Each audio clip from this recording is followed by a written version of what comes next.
What if humanity's greatest moment didn't come from our scientists, soldiers, or leaders? What if it came from a 7-year-old girl with a peanut butter sandwich and a heart too big for this world? In the vastness of space, where civilizations rise and fall like waves against cosmic shores, where technologies beyond imagination shape the destiny of countless worlds, sometimes the smallest acts of kindness can trigger the greatest transformations. This is the story of how one child's simple gesture of sharing her lunch changed everything, not just for Earth, but for an entire galaxy that had forgotten what it meant to care for something smaller than yourself. The universe was about to learn that humans don't just survive. They nurture, they protect, they love unconditionally. And sometimes that love comes in the form of a bologna sandwich shared with a hungry creature under a playground swing set. Get ready for a story where innocence meets infinity, where playground politics become galactic diplomacy, and where the fate of civilizations hangs on whether a little girl remembered to pack extra cookies in her lunchbox. Emma Rodriguez clutched her worn Princess Elsa lunchbox against her chest as she walked across the elementary school playground. The September afternoon sun cast long shadows between the monkey bars and swing sets, but Emma barely noticed. Her attention was fixed on the corner of the playground where the big kids usually didn't go, a quiet spot behind the maintenance shed where dandelions pushed through cracks in the asphalt. At 7 years old, Emma had learned that quiet corners were safe corners. She'd discovered this particular spot 3 weeks into the school year, after Tyler Morrison had knocked her lunchbox out of her hands for the 3rd time. The other kids had laughed as her carefully prepared sandwich scattered across the cafeteria floor, but Emma had simply picked up her empty lunchbox and walked away. She didn't cry anymore when kids were mean. Mama said crying only made bullies try harder, but here, behind the shed, Emma could eat in peace. The dandelions didn't judge her for wearing the same 3 shirts in rotation, or for the fact that her lunch was always simple, usually a peanut butter sandwich, an apple, and if Mama had been able to work extra shifts that week, maybe a small bag of crackers. Emma settled onto the cracked pavement and opened her lunchbox. Inside was her usual peanut butter sandwich, but today there was also a surprise: 3 chocolate chip cookies wrapped in a napkin. She smiled, recognizing her older brother Miguel's neat handwriting on a small note, "For the best little sister in the universe. Love, M." Miguel was in high school now, working part-time at the auto shop after classes to help Mama with bills. He didn't have much spending money, but somehow he always managed to sneak little treats into Emma's lunch when she needed them most. Like today, after she'd come home yesterday with grass stains on her knees and wouldn't tell him why, Emma unwrapped her sandwich and took a small bite, savoring the creamy peanut butter. Mama bought the cheap brand, but Emma liked it just fine. As she chewed, a soft sound caught her attention, a tiny mewing like a kitten in distress. She looked around the empty space behind the shed.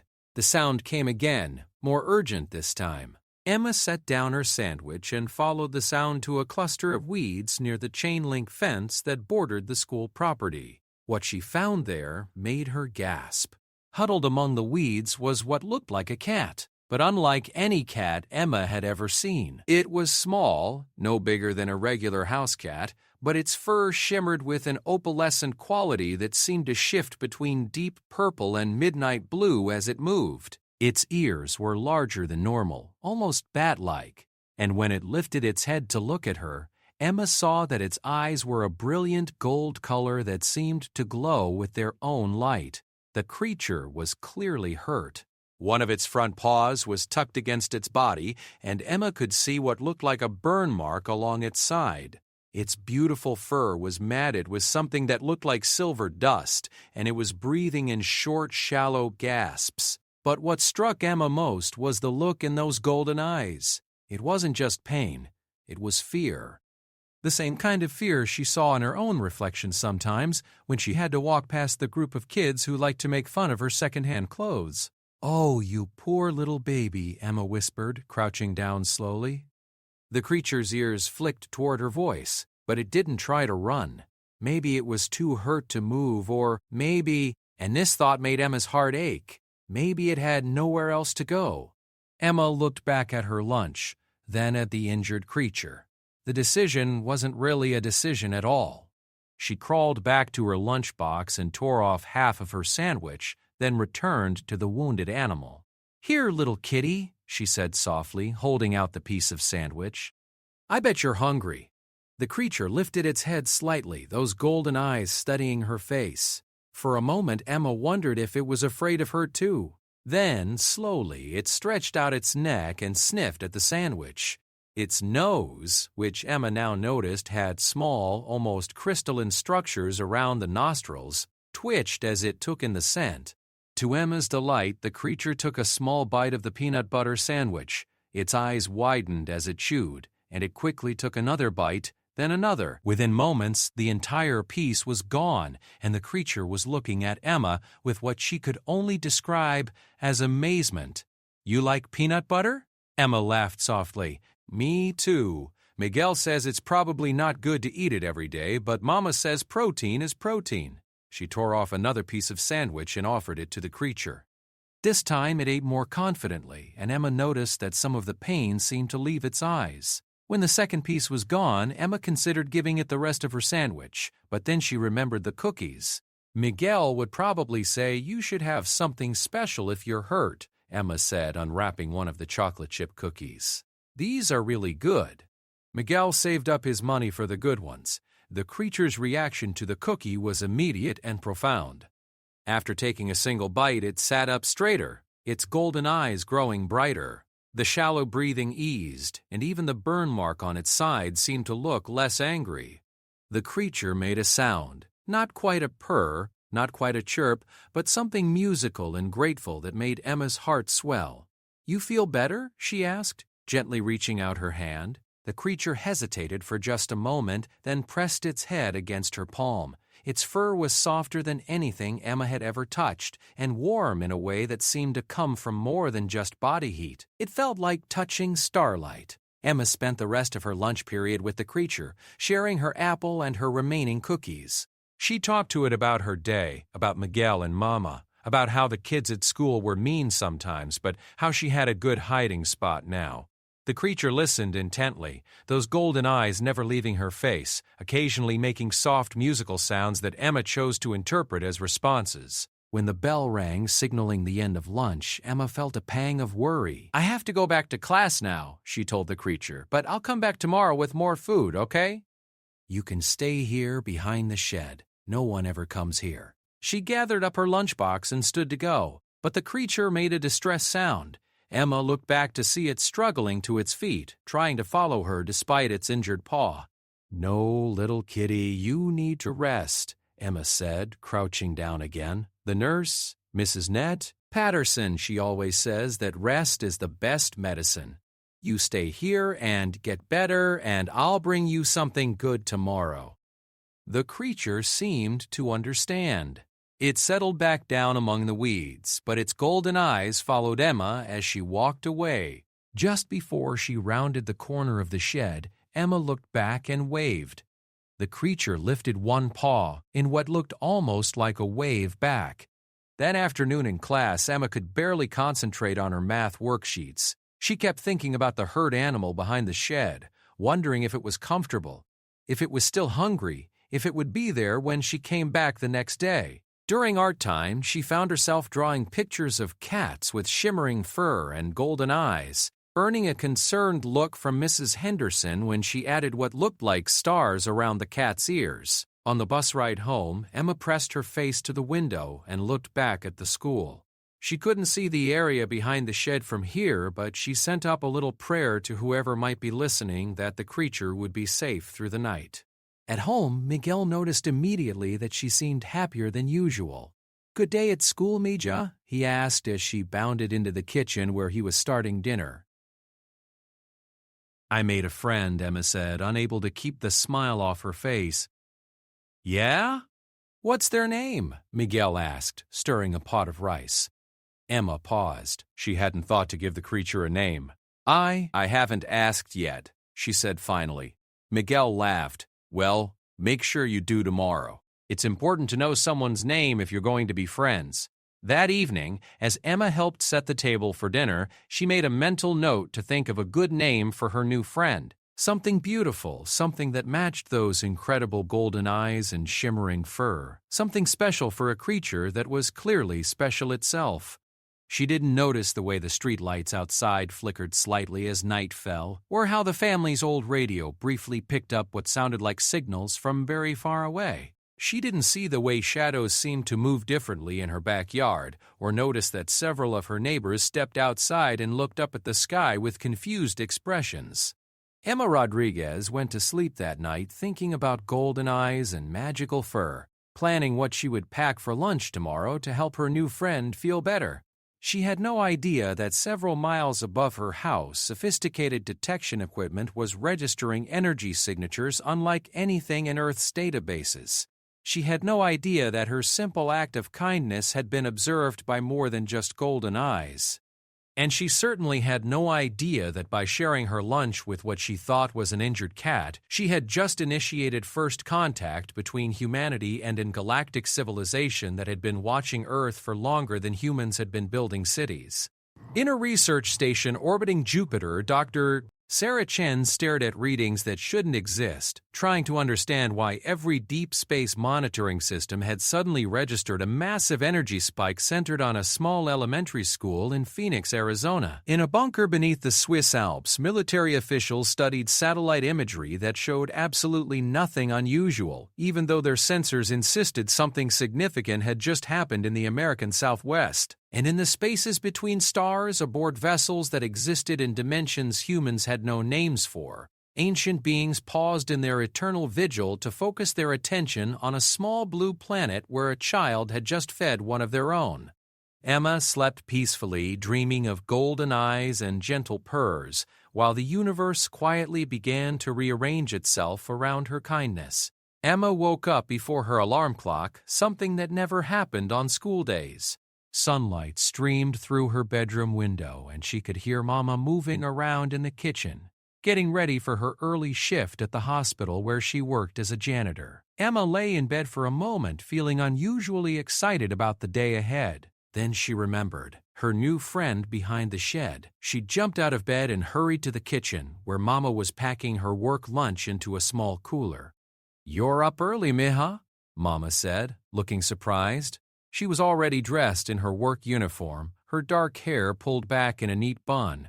Despite working 2 jobs and always being tired, Mama still managed to smile when she looked at Emma. "Did you sleep okay?" "I slept great," Emma said, bouncing on her toes. "Mama, can I have extra lunch today? I want to help someone who's hungry." Mama's expression softened. "Of course, baby. There's peanut butter and jelly for sandwiches, and I think there are some crackers left." She paused, studying Emma's face. "Is there a kid at school who doesn't have lunch?" Emma hesitated. She didn't like lying to Mama, but she also knew that adults sometimes had funny ideas about what kids should and shouldn't do. "Something like that," she said finally, which was true in a way. Mama nodded approvingly. "That's very kind of you, Emma. Helping others when they need it, that's important." "Miguel," she called toward the bedrooms.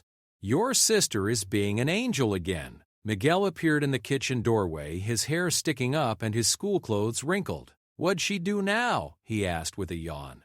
"She wants to share her lunch with someone who's hungry," Mama said, already moving to make Emma an extra sandwich. Miguel's eyes widened, and he looked at Emma with a mixture of pride and concern. "Emma, you barely have enough lunch for yourself. You can't keep giving your food away." "It's okay," Emma said quickly.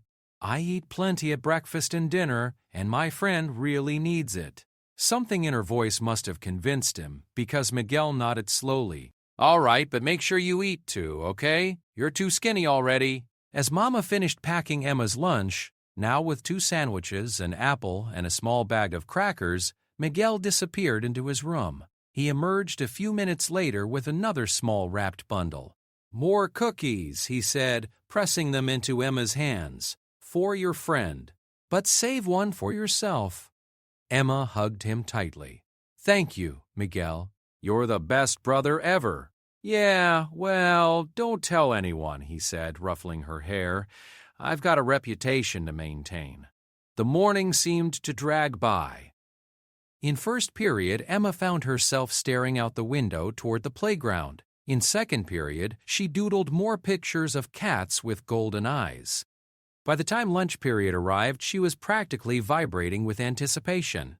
As soon as they were dismissed, Emma hurried across the playground, her lunchbox bouncing against her leg. She forced herself to walk normally past the other kids. Running would attract attention, but her heart was racing. What if the creature was gone? What if it had been too hurt and hadn't made it through the night? What if someone else had found it? But as she rounded the corner of the maintenance shed, Emma let out a sigh of relief. The creature was still there, curled up among the weeds exactly where she'd left it. It looked much better than it had the day before. The burn mark on its side was barely visible, and its beautiful fur had regained its shimmering luster. When the creature saw Emma approaching, its golden eyes lit up with what could only be described as joy. It stood up quickly, all four paws working perfectly now, and made that musical sound Emma remembered from yesterday. "Hi there, little kitty," Emma said, settling down on the ground. "I brought you lots of food today. I was worried about you all night." The creature approached her confidently this time, rubbing against her arm with obvious affection. Emma giggled as the soft fur tickled her skin. "You're feeling much better, aren't you? I'm so glad." She opened her lunchbox and took out one of the sandwiches. "This one's all yours," she said, unwrapping it. "Miguel helped me make extra." As the creature ate, much more enthusiastically than the day before, Emma studied it more carefully. In the better light of the sunny afternoon, she could see details she'd missed yesterday. The creature's fur wasn't just shimmering. It seemed to contain actual tiny points of light, like someone had woven stars into its coat. Its ears had delicate, almost translucent edges that caught the sunlight. And those golden eyes weren't just bright. They seemed to contain depths that went on forever. "You're not really a regular cat, are you?" Emma said thoughtfully. "You're something special. Maybe you're a magic cat." "Do you have a name?" The creature looked up from its sandwich and made a complex sound, like wind chimes mixed with bird song. Emma listened carefully, then tried to repeat it. The creature tilted its head, then made the sound again, more slowly. "Zen? Zithara?" Emma tried. The creature's ears perked up excitedly, and it made an approving chirp. "Zithara, is that your name? Zithara," for that was indeed close enough to its actual designation, felt a wave of warm satisfaction. This small human had not only saved its life with her gift of sustenance, but now she had made the effort to learn its name. In all of Zithara's long existence observing various species across the galaxy, it had never encountered a being who showed such immediate care for a stranger. "Zithara?" Emma repeated, smiling as the creature responded positively each time. "That's a beautiful name. I'm Emma Rodriguez.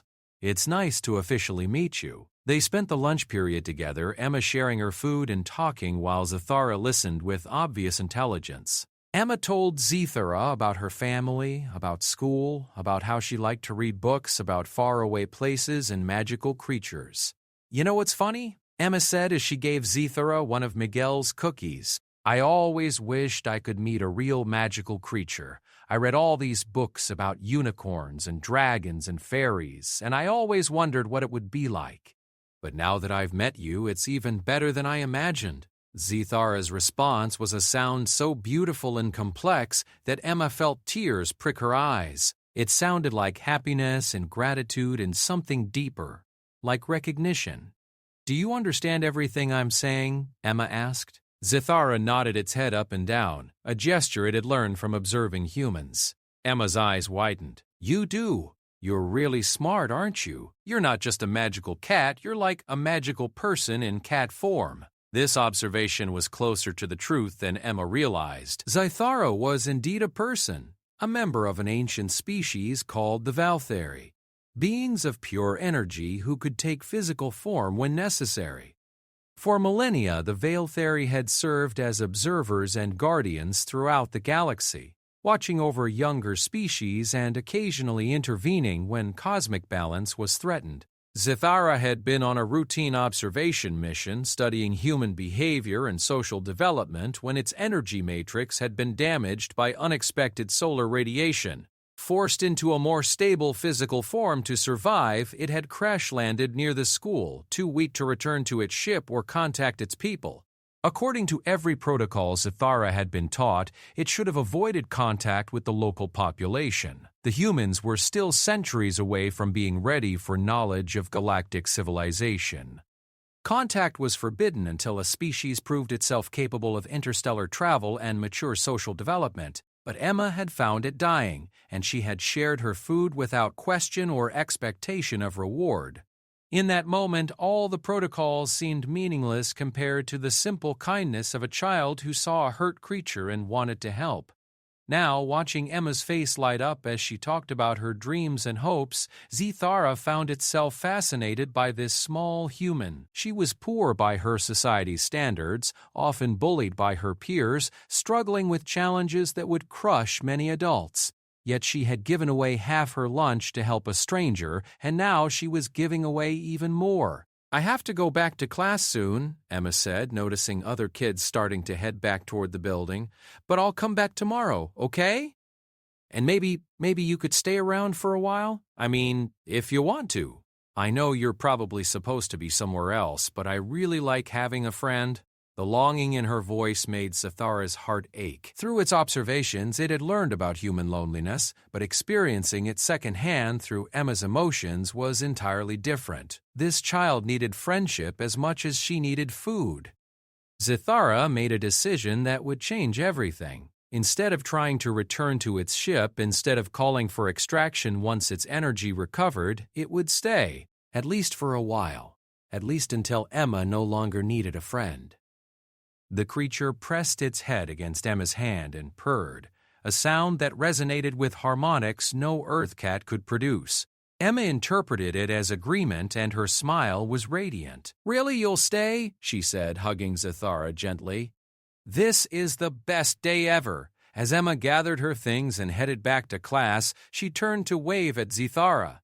The creature sat watching her go, its golden eyes filled with an emotion it had never experienced before. Love. Pure, unconditional love for a small human who had shared her peanut butter sandwich with a stranger. High above Earth, automated systems aboard Zathara's ship registered that their missing crew member was still alive but had failed to report in. The ship's AI began calculating search patterns, preparing for a rescue mission. But Zathara wasn't trapped anymore. It was exactly where it wanted to be. That afternoon, as Emma sat through math class, she found herself thinking about Zathara's beautiful eyes and wondering what other magical creatures might exist in the world. She drew more pictures during art time, but now they included a small girl sitting next to a starcat, sharing sandwiches and smiling. Mrs. Henderson, looking over Emma's shoulder, paused at the drawing. There was something in the way Emma had captured the cat's eyes, a depth and intelligence that seemed almost real. "That's a lovely drawing, Emma," she said. "What kind of cat is that?" "A special one," Emma said. "A friend cat." Mrs. Henderson nodded and moved on, but she made a mental note to mention to the school counselor that Emma seemed to be creating elaborate fantasy scenarios. It was normal for children to have imaginary friends, especially children who struggled socially, but the level of detail in Emma's drawings was unusual. She had no idea that Emma's drawings were remarkably accurate representations of a being from a civilization that had mastered interstellar travel when humans were still learning to make fire. As the school day ended and Emma boarded her bus, she pressed her face to the window for one last look at the playground. She couldn't see the area behind the shed from here, but she waved anyway, just in case Zathara was watching. She was. From its hiding spot among the weeds, Zathara watched the yellow bus pull away, carrying its small friend home. The creature felt an unfamiliar tug in its chest, something its people had no word for but humans called missing someone. Tomorrow couldn't come soon enough. What neither Emma nor Zathara realized was that their friendship had already been noticed by others. The energy signature from Zathara's healing process had triggered sensors across multiple government agencies. Satellite footage was being analyzed and teams of investigators were being assembled. More importantly, Zathara's failure to check in had triggered emergency protocols aboard its ship. Within hours, a search and rescue operation would begin, led by beings whose technology could reshape reality itself. The little girl with the peanut butter sandwiches and the extraterrestrial cat were about to discover that some friendships are worth fighting the entire universe to protect. Dr. Sarah Chen hadn't slept in 36 hours, and she was beginning to see patterns in her coffee stains that looked suspiciously like alien writing. The data on her screens defied every law of physics she knew, but the readings were consistent across multiple monitoring stations. Something had generated a massive energy signature in the American Southwest, then proceeded to emit smaller but equally impossible bursts of energy every day since. "The epicenter is definitely the elementary school," she told her supervisor, Colonel Martinez, as he reviewed her findings, "but our visual surveillance shows nothing unusual. No equipment, no unusual activity, no explanation for readings that suggest someone is manipulating matter at the subatomic level." Colonel Martinez rubbed his temples. "Could it be a malfunction in our equipment?" "That's what I thought initially," Dr. Chen said, pulling up another screen. "But the European Space Agency is getting the same readings from their satellites. So is the Japanese space program. And the Chinese. Either every space monitoring system on Earth has developed the exact same malfunction, or something is happening at that school that shouldn't be possible." What Dr. Chen and Colonel Martinez didn't know was that their readings were detecting the energy signature of Zathara healing itself with each meal Emma provided. The Veil Theory metabolism could convert simple organic matter into pure energy with remarkable efficiency, especially when that matter was given freely as an act of kindness. Each peanut butter sandwich was being transformed into energy that repaired Zathara's damaged matrix and strengthened its physical form. At the same time, 3 miles above Phoenix, Commander Veltar of the Veil Theory rescue vessel Eternal Wanderer studied similar readings with growing confusion. Their missing team member was definitely alive and appeared to be in good health, but it was not responding to communications and had not activated its emergency beacon. More puzzling, the energy signatures suggested that Zathara was not merely surviving but actively thriving. "The biochemical analysis is fascinating," reported Science Officer Nixon. "Our colleague appears to be feeding regularly, but the energy conversion rates are far higher than any known food source should produce. It's as if the nutrition is being enhanced by some unknown factor." Commander Veltar studied the data with increasing interest. In their thousands of years of space travel, the Veil Theory had encountered many forms of sustenance, but these readings were unique. "Is it possible that this planet's organic matter has unusual properties?" "Negative, Commander. We've analyzed the molecular structure of local flora and fauna. Standard carbon-based compounds, nothing exceptional. The enhancement appears to be coming from an external source." Commander Veltar felt the stirring of curiosity that had driven their species to explore the galaxy for millennia. Maintain observation. "I want to understand what's happening before we attempt extraction." Below them, unaware of the cosmic attention she was drawing, Emma Rodriguez packed her lunch with extra care. It was Friday, which meant Miguel had gotten paid and had splurged on the fancy cookies, the ones with real chocolate chips instead of carob.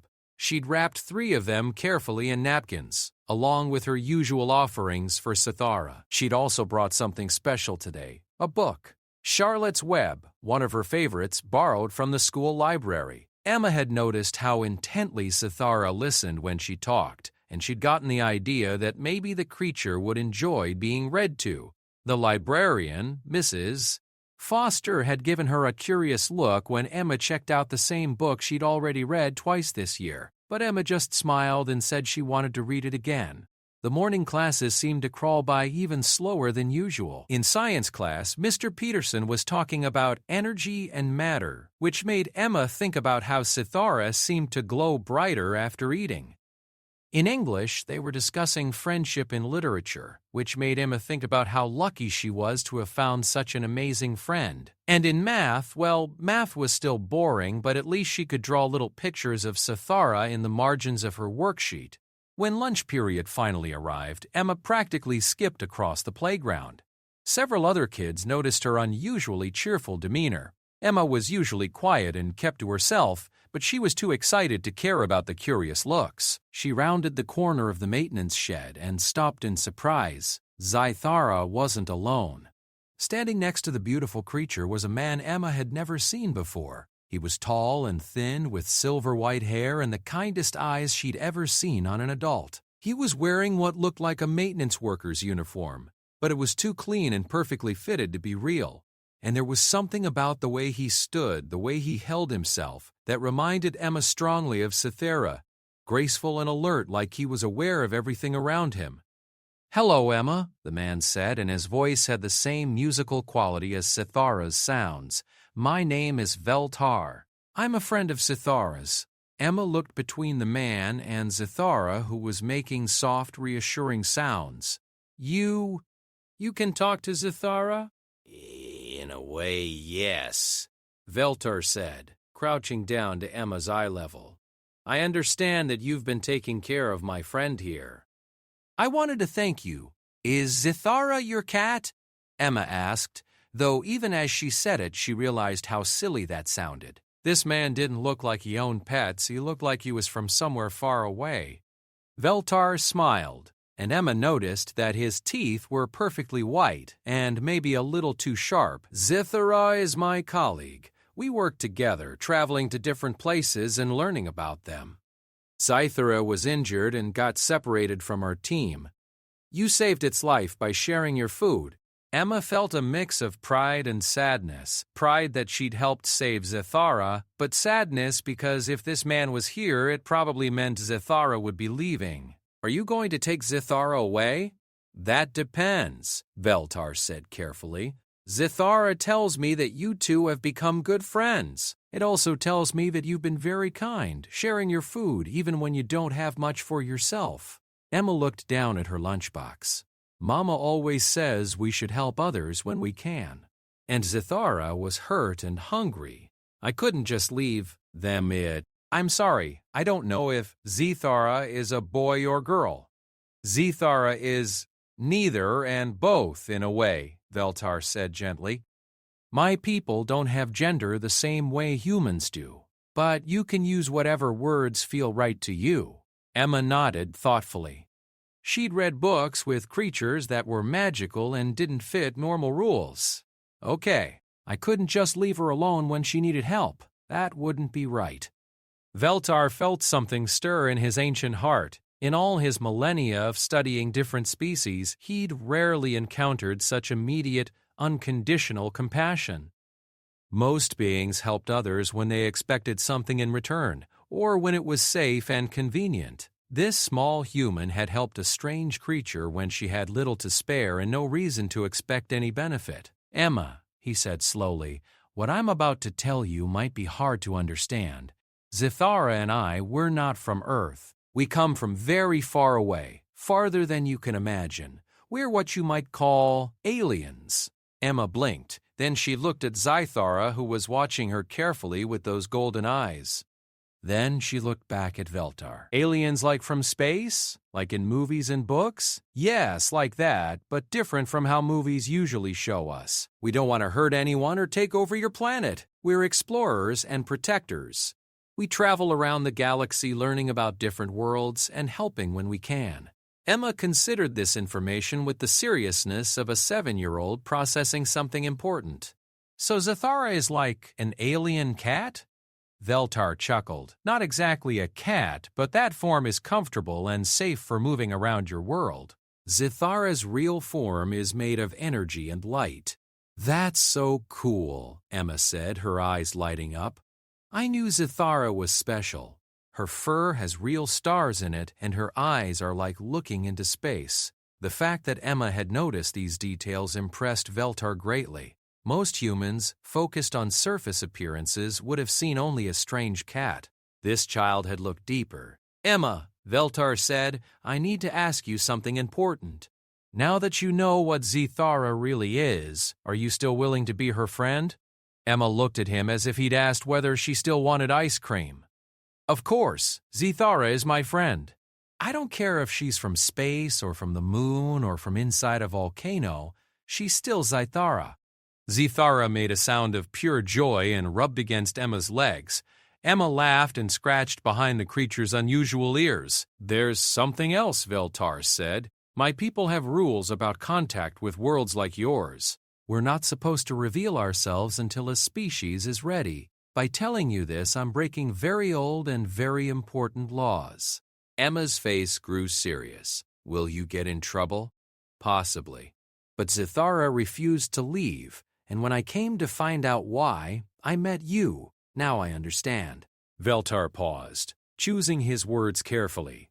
"Emma, you represent the best of what humanity can be. Your kindness, your willingness to help without expecting anything in return, these are rare gifts anywhere in the galaxy."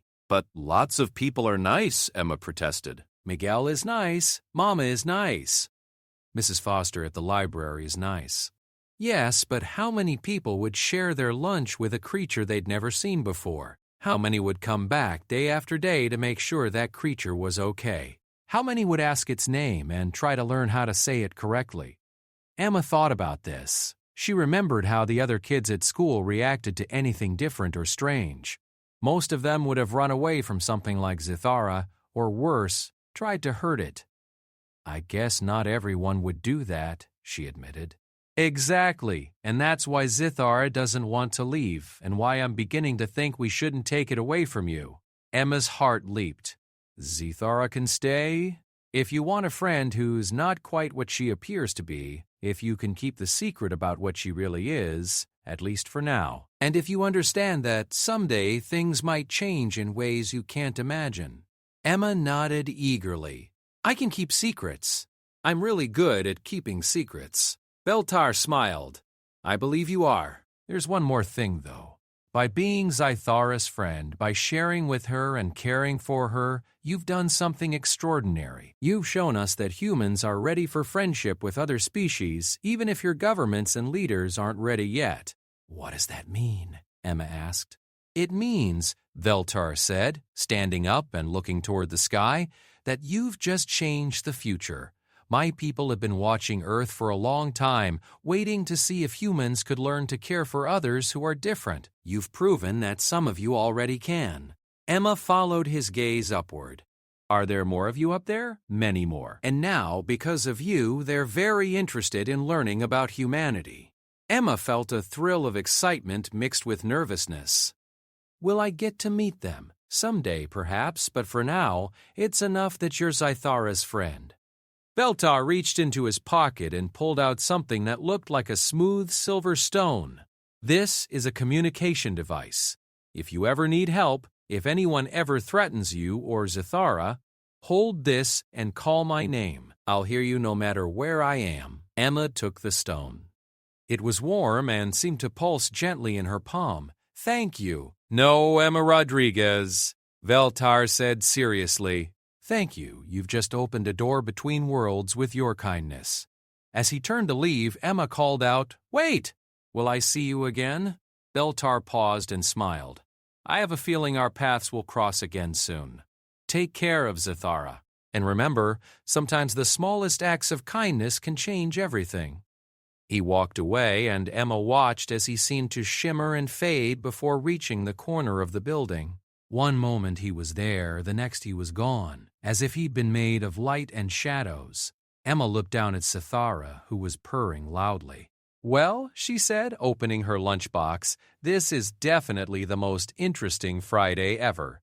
Are you hungry? I brought the good cookies today." As they shared their lunch, Emma chattering excitedly about aliens and spaceships and whether Zithara had ever seen other planets, neither of them noticed the subtle changes beginning to occur around them. The dandelions near their spot were growing larger and more vibrant. The air itself seemed cleaner and somehow more alive. And high overhead, satellites registered energy readings that made scientists around the world stare at their monitors in disbelief.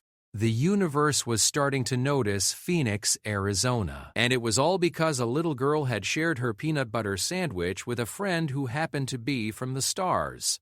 The changes started small.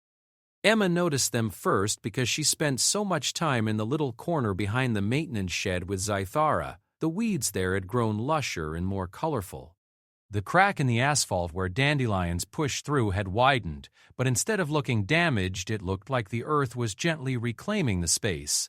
Even the chain-link fence seemed brighter, less rusty. But it was more than just visual changes. The air in their special spot felt different, cleaner, somehow more alive. Emma found herself thinking more clearly during afternoon classes after lunch with Zathara. Her drawings in art class became more detailed and imaginative. Even math seemed a little easier, though she still didn't particularly like it. What Emma didn't know was that Zathara's presence was having a subtle but measurable effect on the local environment. The Veltheri naturally enhanced the life force of areas they inhabited, a side effect of their energy-based physiology. Plants grew healthier, air became purer, and sensitive individuals often experienced improved cognitive function and emotional well-being. It was this phenomenon that finally brought the situation to the attention of Dr. Elena Vasquez, an environmental scientist who had been studying air quality patterns around Phoenix for her doctoral thesis. When her monitoring equipment registered impossible readings, air purity levels that exceeded anything recorded in urban areas, she traced the source to the elementary school. Standing at the edge of the playground on a Tuesday morning, Vasquez rechecked her portable sensors for the third time. According to her equipment, somewhere on this school property was a source of atmospheric enhancement that shouldn't exist. The air quality readings were off the charts in the best possible way, showing oxygen levels and molecular purity that rivaled the most pristine wilderness areas. "This has to be a malfunction," she muttered, but her training told her to investigate thoroughly before dismissing data. Meanwhile, Emma was having the best week of her life. She and Zathara had developed a routine that made school almost enjoyable. Every morning she would pack extra lunch and sometimes bring books to read aloud. Zathara seemed to love stories, especially ones about friendship and adventure. The creature would curl up next to Emma as she read, occasionally making soft, musical sounds that Emma had learned meant approval or excitement. More importantly, Emma's confidence was growing. When Tyler Morrison tried to knock her lunchbox out of her hands on Monday, Emma had simply stepped aside and smiled at him. "That's not very nice, Tyler," she'd said calmly. "I hope your day gets better." Tyler had been so surprised by her response that he'd walked away without another word. Emma's teacher, Mrs. Henderson, had noticed the change and mentioned to the school counselor that quiet little Emma Rodriguez seemed to be coming out of her shell. What Mrs. Henderson couldn't have known was that Emma's newfound confidence came from knowing she had a friend who thought she was wonderful exactly as she was. Someone who didn't care about her second-hand clothes or simple lunches or shy personality. Someone who seemed to see something special in her that even Emma was just beginning to recognize in herself. On Wednesday, Emma brought something new to share with Zathara, a worn paperback copy of A Wrinkle in Time that she'd found at a yard sale. "Miguel gave me quarters to buy it," she explained as she settled down with Zathara for lunch. "I thought you might like this one because it's about traveling to different planets and fighting evil with love." As she read the opening chapter, Emma noticed that Zathara seemed particularly engaged with this story. The creature's golden eyes grew brighter as Emma read about tessering through space and time.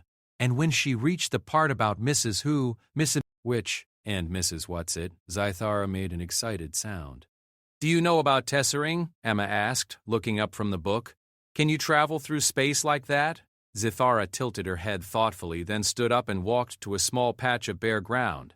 Using her paw, she began drawing in the dirt. Emma watched in fascination as complex symbols appeared, not letters or numbers, but geometric shapes that seemed to shift and change even after they were drawn. "Is that your language?" Emma asked. Zathara nodded and continued drawing.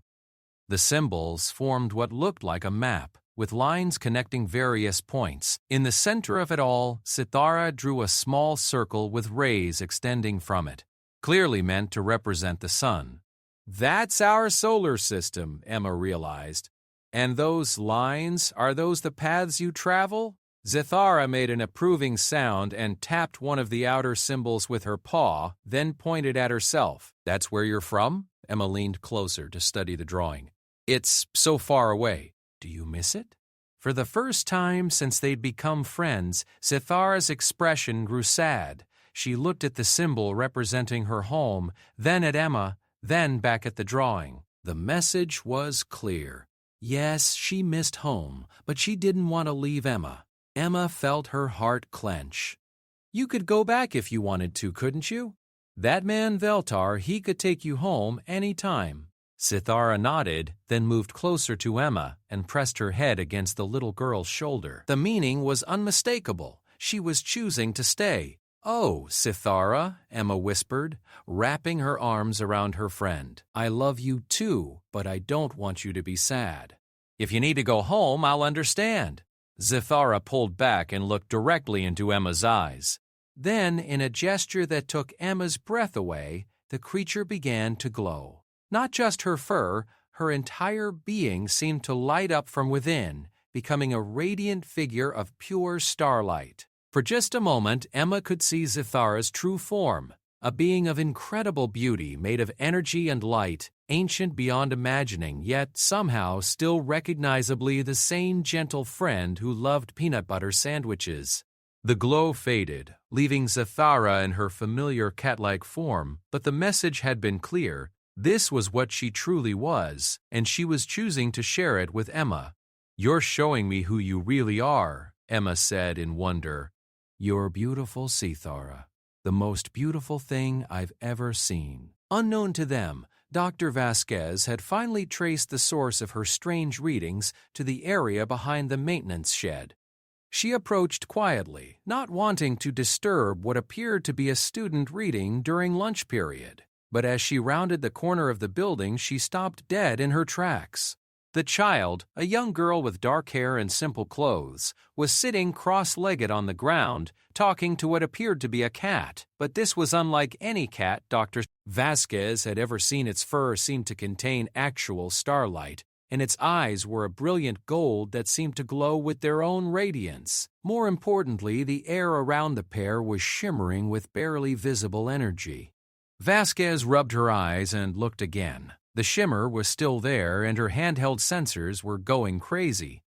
She was looking at the source of the atmospheric anomalies, but the source appeared to be a child and her pet. Impossible, she murmured, but her scientific training kicked in.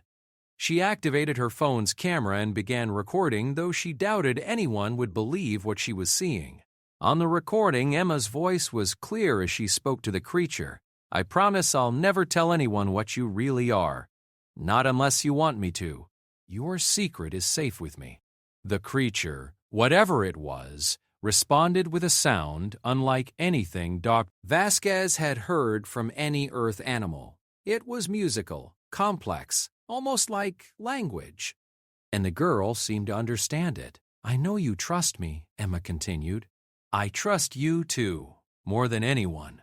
Dr. Vasquez fumbled for her phone, her hands shaking as she realized she needed to call someone, though she had no idea who. The Department of Environmental Protection? The university? The government? Who did you call when you discovered something that shouldn't exist? But as she lifted her phone to make the call, a voice spoke behind her. I wouldn't do that if I were you. Dr. Vasquez spun around to find a tall man with silver-white hair standing impossibly close behind her. She hadn't heard him approach, and there was nowhere he could have come from without her seeing him. Who are you? She stammered.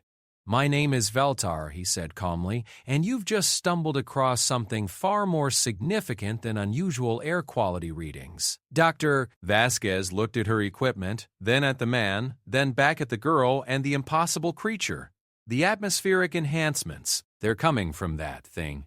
Not a thing, Veltar corrected gently. A person, a very special person who has found an equally special friend. You're talking about the child? Veltar nodded. Emma Rodriguez. 7 years old, loves to read, shares her lunch with anyone who's hungry, and possesses more natural compassion than most beings develop in a lifetime. And, Kat is under my protection, as is Emma. Dr. Vasquez, what you've witnessed today will reshape your understanding of the universe. The question is, what are you going to do with that knowledge? Dr. Grace Vasquez stared at him. How do you know my name?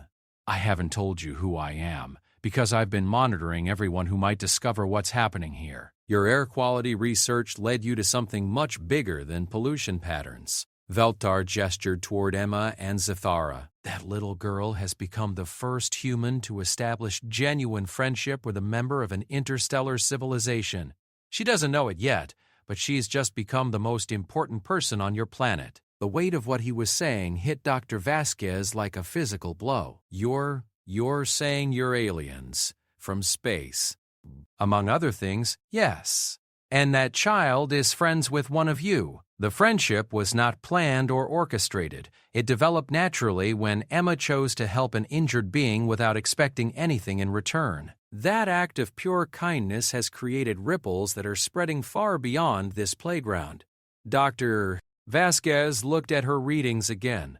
The numbers were still impossible. The atmospheric changes are a side effect of Zithara's healing process. Emma's care and friendship have allowed my colleague to not just survive, but thrive.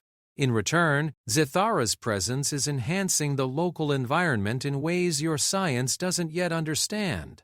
This is insane, Dr. Vasquez said, but even as she spoke, she knew she was looking at the truth. The evidence was right in front of her, and it explained everything her instruments had been telling her. Dr. Vasquez, Veltar said seriously, you now face a choice. You can report what you've seen to your authorities, triggering a response that will likely separate Emma and Zithara and potentially damage relations between our peoples before they've truly begun. Or you can help us protect something precious, the first genuine friendship between human and Baltheri. What exactly are you asking me to do? For now, nothing. Continue your research, but keep Emma and Zithara's secret. There are forces in motion that you don't yet understand. Changes are coming to your world, and when they arrive, Emma will be at the center of them. She'll need all the protection and support she can get. Dr. Vasquez watched as Emma carefully packed up her lunchbox and gave Zithara one last hug before heading back to class. The girl was glowing with happiness, and the creature watched her go with obvious affection. She has no idea what's really happening, does she? She knows Zithara is special and different. She knows their friendship is important, but she doesn't yet understand that she's become a bridge between worlds. Veltar paused, his expression growing serious. That understanding will come soon enough.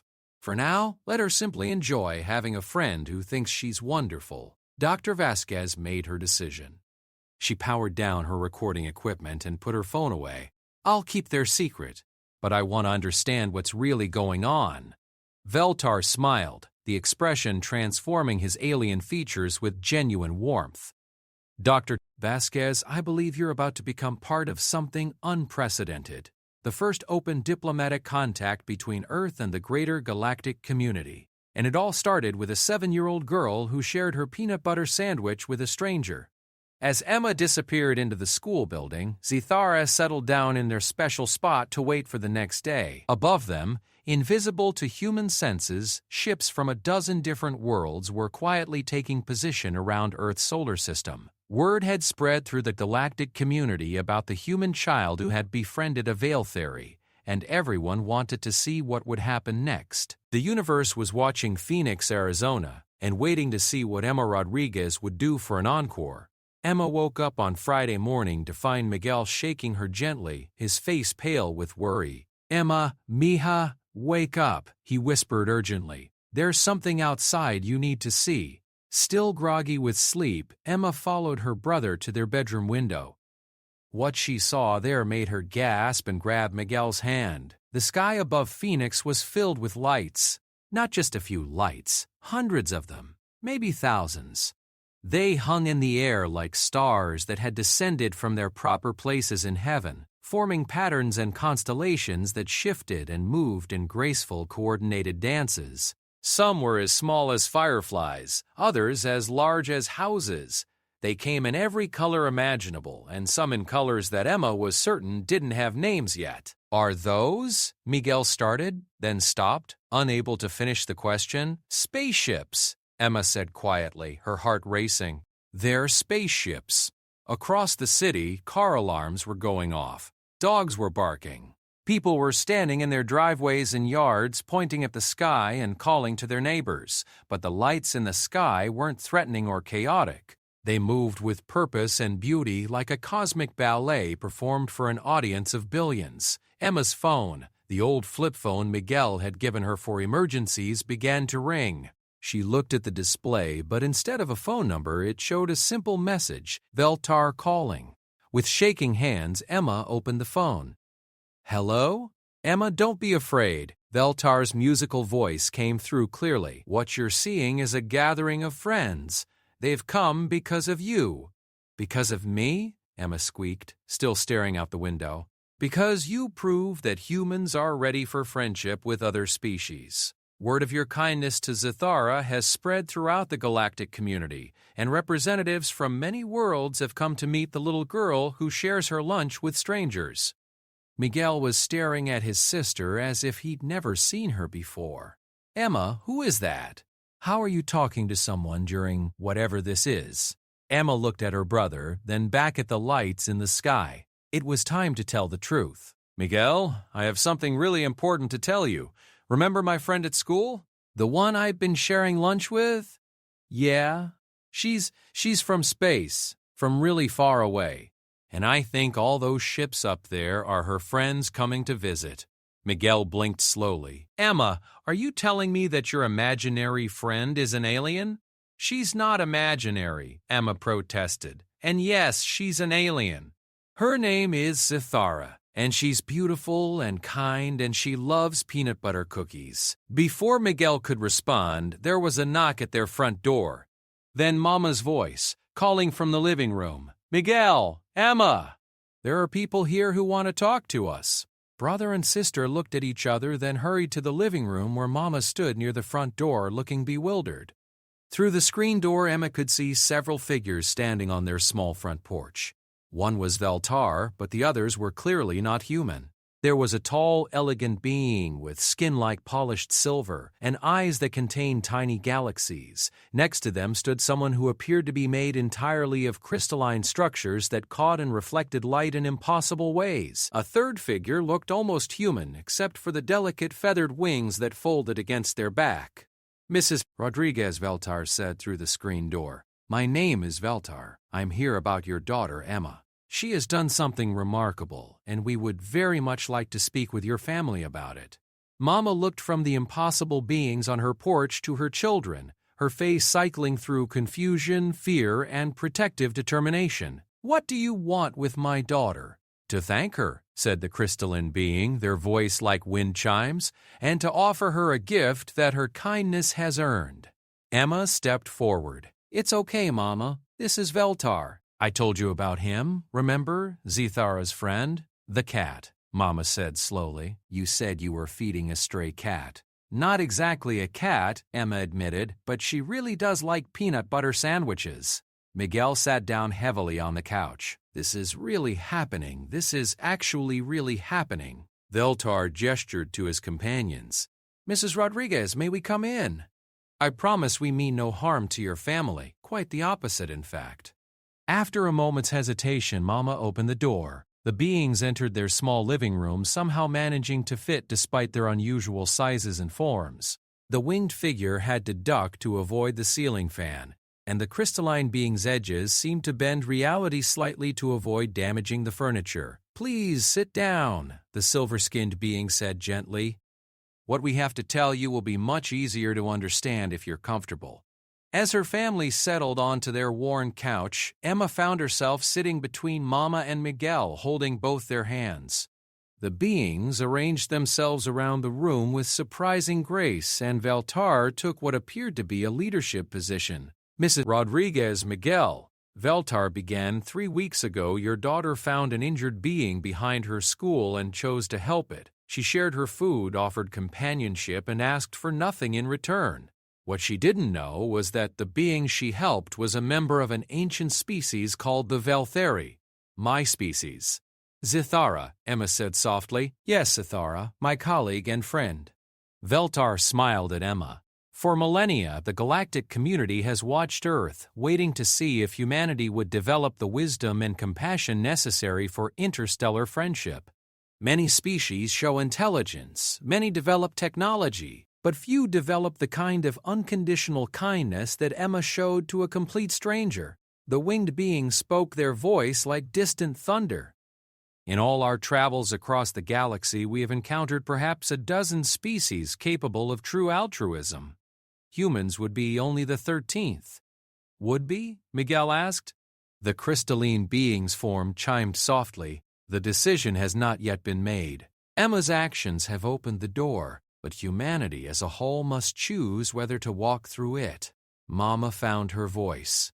What kind of choice? Veltar leaned forward. The choice to join the greater galactic community, to learn from other species and share what humans have to offer, to become part of something larger than one world. And what do we have to offer? Mama asked, her practical mind cutting to the heart of the matter. What Emma has already shown, the silver being said warmly. Compassion without expectation of reward, the ability to see past differences to recognize the person within. The courage to help even when it's inconvenient or costly. Emma squeezed her family's hands. They want to be our friends like Sithara is my friend. It's not that simple, Miguel said, though his voice held wonder rather than skepticism. What about governments? What about people who might be scared or want to fight? Those are exactly the right questions, Veltar acknowledged. And why the choice must be made carefully. Emma has proven that humans are capable of interstellar friendship.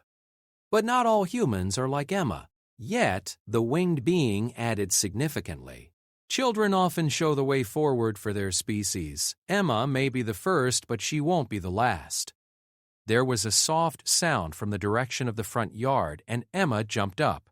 Sithara! She ran to the front door and opened it to find her friend waiting on the front step, but not in the cat-like form Emma was used to. Sithara appeared as she truly was, a being of light and energy, roughly Emma's height, beautiful beyond description, with those same golden eyes that had first captured Emma's heart. "Hello, Emma," Sithara said, her voice like music made audible. "I thought it was time for your family to meet the real me." Emma launched herself into Sithara's arms, laughing with pure joy as her friend's light form embraced her. "You can talk! You could always talk, couldn't you?" "In my true form, yes. I wanted to speak with you so many times, but I was afraid it might frighten you." "Nothing about you could ever frighten me," Emma said fiercely. "You're my best friend in the whole universe." Behind them, Mama, Miguel, and the visiting beings watched this reunion with various degrees of amazement. Mama's protective instincts warred with the obvious love between her daughter and this impossible creature, while Miguel simply stared with the wide-eyed wonder of someone watching magic happen in real time. "Mrs. Rodriguez," Sithara said, turning to face Emma's mother while keeping one arm around Emma, "your daughter saved my life. More than that, she gave me something I had never experienced before. Unconditional friendship. I would like to ask your permission to remain Emma's friend and guardian." "Guardian?" Mama asked. "The galaxy is about to become very interested in Emma Rodriguez," Veltar explained. "She will need protection and guidance as she grows into her role as humanity's first interstellar ambassador." "Ambassador?" Emma squeaked. "I'm just a kid." The crystalline being's form shimmered with what might have been laughter. "The best ambassadors often are just kids. You see the universe with wonder instead of suspicion, with hope instead of fear." Miguel stood up slowly. "What exactly are you asking from us?" "From Emma? For now, simply what Emma has already been doing," the silver being said. "Be kind. Be curious. Be willing to make friends with someone who's different from you. And later?" Mama asked, her voice steady despite the impossibility of the conversation. "Later, Emma will help us teach both our peoples how to be friends," Veltar said. "Humans will learn about the galaxy, and the galaxy will learn about humans. It will be the greatest adventure in the history of both our worlds." Emma looked up at Sithara. "Will you really stay?" "For as long as you'll have me," Sithara promised. "I've learned something from you, Emma. I've learned that home isn't just a place. It's where the people you love are." Outside, the lights in the sky began to move in new patterns, forming what looked almost like words and languages Earth had never seen. But somehow, Emma found she could understand them. They were messages of greeting, of hope, of welcome. The universe was saying hello to humanity, and it all started with a little girl who shared her lunch with a friend. 6 months later, Emma Rodriguez stood in what had once been the playground behind her elementary school but was now the site of Earth's first interstellar embassy. She wore a simple blue dress that Mama had made for the occasion, and her hair was adorned with a small crown of flowers that had been gifts from the botanical specialists of Kepler 442b. Next to her, Zathara stood in her true form, serving as both Emma's guardian and translator as representatives from 47 different worlds gathered to sign the Friendship Accords, the document that would officially welcome Earth into the galactic community. The ceremony was being broadcast around the world, watched by billions of humans who were still adjusting to the idea that they were no longer alone in the universe. Some were excited, some were afraid, but most were simply curious about what came next. Emma wasn't nervous anymore. She'd learned over the past months that making friends with aliens wasn't really any different from making friends with humans. You just had to be willing to listen, to share, and to see past surface differences to the person underneath. As the signing ceremony concluded, and beings from across the galaxy mingled on what had once been her secret hiding spot, Emma felt a gentle hand on her shoulder. She turned to find Dr. Vasquez, who had become the Earth's Minister of Interstellar Relations, smiling down at her. "Any regrets about sharing that peanut butter sandwich?" Dr. Vasquez asked. Emma looked around at the incredible gathering, at the beings made of light and crystal and song, at the humans who were tentatively making their first alien friends, at Zathara, who was patiently explaining Earth humor to a confused delegation from the Andromeda Galaxy. "Just one," Emma said with a grin. "I wish I'd brought more cookies." Above them, the sky was no longer filled with mysterious lights, but with ships from 100 worlds, their crews eager to explore this new planet that had joined their community not through conquest or technology, but through the simple act of a child who saw a hungry stranger and decided to help. The universe had learned something from Emma Rodriguez, that sometimes the most powerful force in existence isn't energy or technology or ancient wisdom. Sometimes it's just kindness. And now that humanity had shown they understood that lesson, they were ready to help teach it to the stars. The future stretched out before them, bright with possibilities and filled with friends they had yet to meet. And at the center of it all was a little girl from Phoenix, Arizona, who had proven that the best way to change the world was one shared meal at a time.